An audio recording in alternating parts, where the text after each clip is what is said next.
देख लिया, कौन उकसा रहा है फिर इजराइल को और ज़्यादा? देखिए, ऐसा है कि इस बेसिकली ये Muslim world versus non Muslim world की लड़ाई है। ये धरती और धर्म की लड़ाई है। धरती की लड़ाई सिर्फ नहीं है। धरती की लड़ाई होती तो 5 बार इजरायली ने नम्रता दिखाते हुए ऑफर किया था। लास्ट में तो उसने यहाँ तक मान लिया था कि 20% खाली हमको दे दो ज़मीन, 80% आप रखो। जैसे भगवान श्री कृष्ण ने बोला था कि सिर्फ पांडवों के लिए 5 गांव दे दो, 5 गांव भी दुर्योधन नहीं दिया तो बर्बादी हुई। तो ये तो कहा कि मैं 20% में खुश हूँ। मैं पूछना चाहता हूँ पैलेस्टीनियन से कि आपको जब 80% मिल रहा था, क्यों नहीं एक्सेप्ट किया आप? क्यों नहीं एक्सेप्ट किए? दूसरी बात, ये आज की तारीख में 2 ही स्ट्रैटेजिक ऑप्शंस है इजराइल के पास जो अमेरिका समझता है। अमेरिका रोल 2 बिंदुओं पे कर सकता है। पहला, क्या ये लड़ाई हमास को जब तक पूर्ण बर्बादी नहीं होती तब तक चलती रहे? क्या ये लड़ाई की अग्नि मिडिल ईस्ट में और फैले? दूसरा, पीस ऑप्शन। पीस ऑप्शन में क्या अमेरिका की स्ट्रेटजी है? वो सबसे संपर्क कर रहा है कि टर्म्स कंडीशंस तुम्हारे क्या क्या हैं शांति के लिए? क्या अमेरिका का जो इलेक्शन जनवरी में होने वाला है 2000 नियर फ्यूचर में, तो वो प्रभावित करेगा डिफरेंट पार्टीज के इलेक्शन प्रोस्पेक्ट्स को? तो उसके पहले जंग खत्म होना बहुत जरूरी है, चाहे यूक्रेन हो चाहे ये अपना। बड़ी खबर इस बीच आ रही है, हमास जंग को लेकर ईरान चीन में बातचीत हुई है। हम मुस्लिम देशों के साथ हैं, चीन ये कह रहा है। जंग में आम नागरिकों को नुकसान ना हो, चीन ये कह रहा है कि जंग में आम नागरिकों को नुकसान ना हो। ये वही चीन है जिसकी नीति विस्तारवादी है, कोई छिपी नहीं है किसी से। और लगातार रविंदर सर, ताइवान पर अटैक किए गए पिछले दिनों और उस पर कब्जा करने की पूरी तैयारी थी, वो दुनिया को नसीहत दे रहे हैं। जी हाँ, बिल्कुल। मैं 2 क्विक पॉइंट्स कहूंगा। एक तो जो ब्लिंकन का ये दौरा रहा, अलग अलग देशों में गया, इसका एक मेन ऑब्जेक्टिव है होस्टेजेस की रिलीज को अरेंज करवाना। कतर का लीवरेज है इनके साथ, हमस के साथ, उनको ऑफिशियल एड देता है। तो कतर के साथ फॉर्मूला ये चल रहा है था कि 36 विमेन और बच्चे हैं इन होस्टेजेस में। उनके एक्सचेंज में इजराइल के पास जो हमस की जो आतंकी विमेन है 36, उनको छोड़ना। तो एक तो वो एक्सचेंज की बात चल रही है, राइट। तो सेकेंडली, जहां तक ईरान और काफी ईरान का जो मामला है, ये मामला बहुत ज्यादा ट्विस्ट खा सकता है, क्योंकि आने वाले दिनों में ईरान मिस कैलकुलेट कर सकता है कि इजराइल मेरे पे अटैक करेगा कल सुबह शायद। उस मिस कैलकुलेशन में ईरान हिजबुल्लाह पे चाबी भर सकता है। और बाय द वे, सीरिया सरकार, लेबनान सरकार नहीं चाहिए हिजबुल्लाह को। लेबनान सरकार है ही नहीं, क्या करेगी?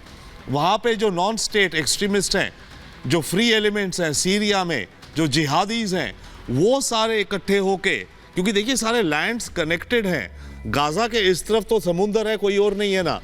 लेबनान के उस तरफ हिजबुल्लाह है, आपके सीरिया की डिस्टर्बेंसेस चल रही हैं, लीबिया के हैं, इराक में हैं, और ईरान तक लैंड कनेक्ट है।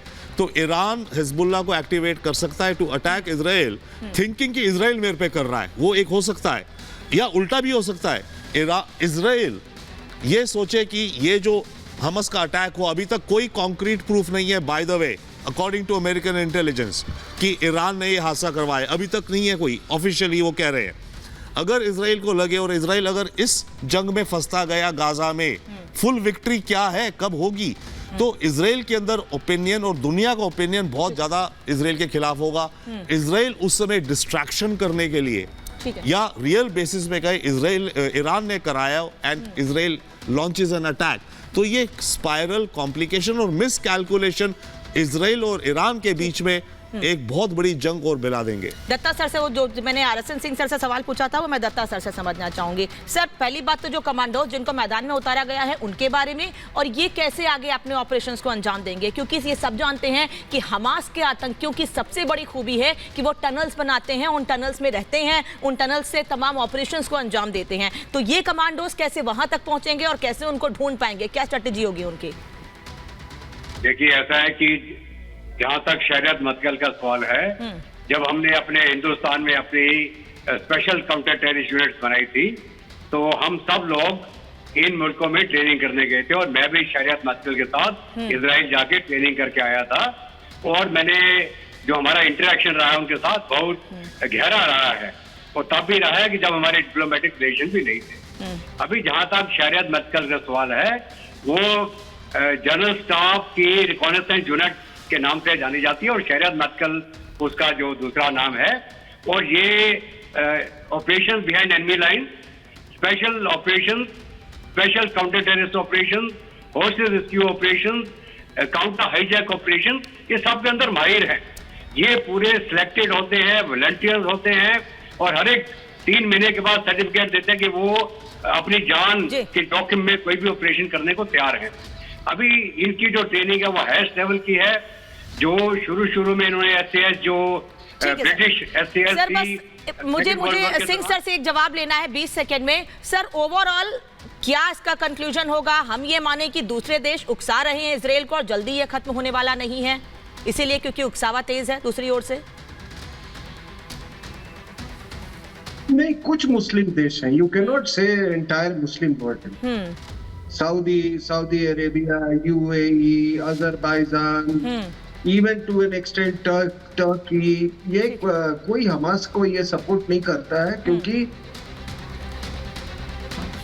जी सर आपकी सबका ऑडियो कट गया है, वापस आपसे हम बात करने की कोशिश करेंगे, लेकिन आप सभी का बहुत बहुत धन्यवाद जुड़ने के लिए और इस मुद्दे पर बातचीत के लिए। अब आने वाले समय में आगे क्या होगा, क्या रणनीति होगी इजराइल की और कैसे कैसे इजराइल को दूसरे देशों से मदद पहुंचेगी, उस पर लगातार हमारी नजर बनी हुई है और रिपब्लिक भारत पर इस युद्ध की महा कवरेज लगातार जारी है। रुकना ब्रेक के लिए।